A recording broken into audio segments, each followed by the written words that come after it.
Hey, what's up guys? Welcome to Viewers. In here you will see mostly unboxing of online products, learn different kinds of geeks, tricks, and tips in line with electronics, gaming, and other cool related ideas.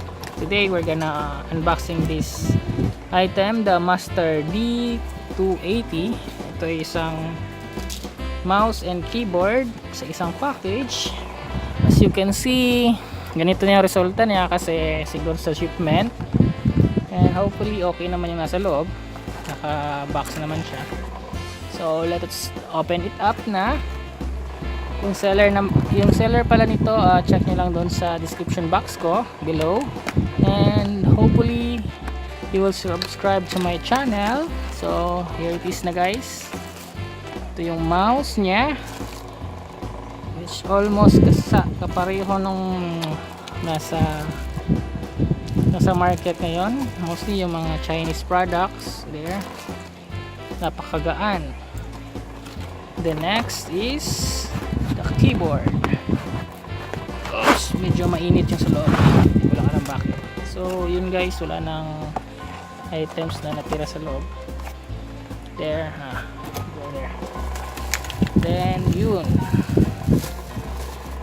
ito yung keyboard nya guys. Can see, medyo magaan lang siya, and then hindi ko lang alam kung ilaw to. So let's try to connect that to our cell phone. Post na natin. Then guys, we're back gamit yung gadget na to. There, converter ko yan siya, and then our cell phone. Ito yung Y6 natin na talagang nagmura ako kasi nagahang. Lagay natin yan dyan. And then first yung mouse. Disconnect the mouse. Then ayun, you can see umilaw siya. Wow, ganda ng ilaw. Yan guys, ito yung mouse natin there, nagwo-work naman. Ayan, click natin yung ayun, and YouTube there. Next, try natin yung keyboard. Ayan, same. Hindi ko lang alam kung kaya niya yung mga ilaw dito. Dapat umiilaw kasi ito eh. Try natin search there. Pindot tayo ng Y.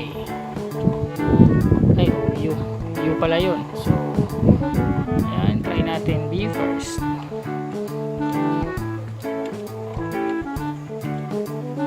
Enter. Yun guys, charang. So that's all guys. Working naman siya. Yung hindi ko lang alam yung pagpailaw nito kung ano yung gagamitin. Try ko lang muna, check.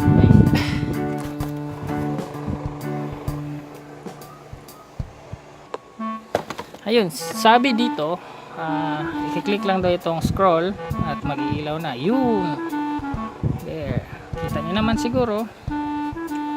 Ayan, hindi naman siya po ilaw kung may pindutin ka there. So ito pala yung item na review natin last time.